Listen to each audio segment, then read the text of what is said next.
Welcome to Armed and Roasted, where firepower meets the perfect brew. World War II was a battle of endurance, strategy, and survival. But what kept American soldiers going on the front lines? Was it sheer willpower, brotherhood, or something as simple as a steaming cup of coffee? Today, we're diving into the daily lives of GIs, their battlefield caffeine fix, and the legendary weapons they carried, like the M1 Garand and the Thompson submachine gun. Get ready for a taste of history. For an American soldier in World War II, a hot cup of coffee wasn't just a drink. It was a ritual, a comfort, and sometimes even a necessity. Military-issued rations included small packets of instant coffee, often from brands like Nescafe or G. Washington's Coffee, which had revolutionized instant coffee production decades earlier. It was a simple, no-frills affair. Soldiers would tear open a small packet, dump the granules into a tin mug, and stir in hot water if they had it. If not, some resorted to cold water, because in war, you took what you could get. Caffeine wasn't just about taste, it was a survival tool. Long nights in freezing foxholes, endless marches through enemy territory, and the adrenaline-fueled chaos of battle demanded alertness.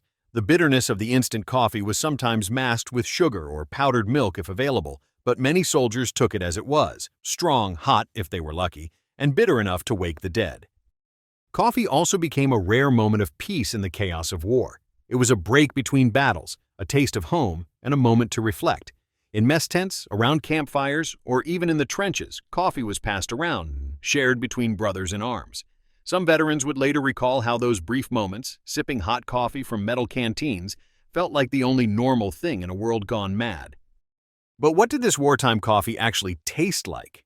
Let's find out. Imagine taking a sip of this gritty, slightly burnt, overly bitter instant coffee, made with nothing but the bare essentials. It's not your modern artisanal espresso, but in the heat of battle, it was enough to keep you sharp and alive.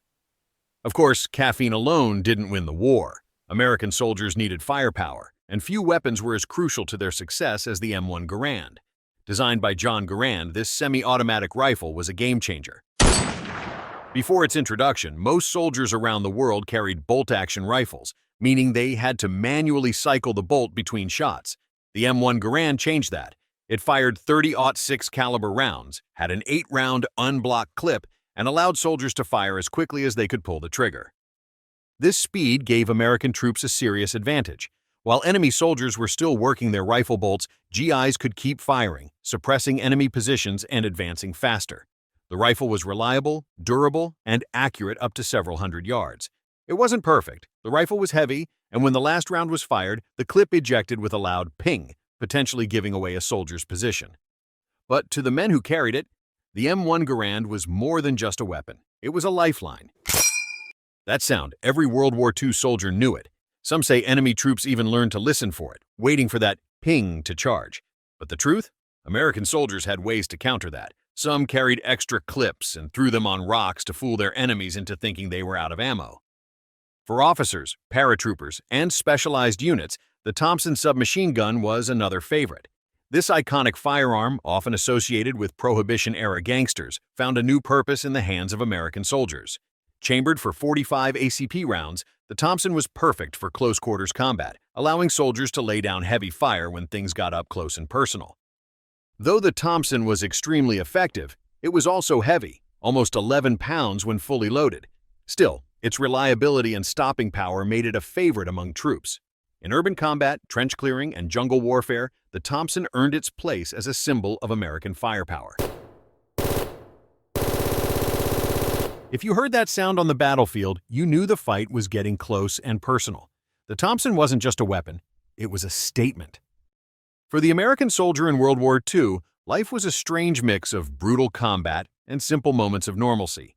A tin mug filled with coffee might be the only warmth they had on a freezing night in the Ardennes.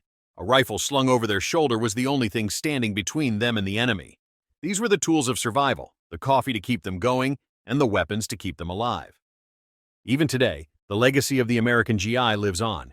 The M1 Garand is still revered by collectors and shooters, and the Thompson remains one of the most famous submachine guns in history. As for the coffee, well, let's just say instant coffee has come a long way. But for those who drank it on the battlefield, that bitter, gritty taste is something they'd never forget. So, what do you think? Could you survive on nothing but instant coffee and an M1 Garand? Let me know in the comments. And if you love history served with a side of caffeine, make sure to subscribe. I'll see you in the next video.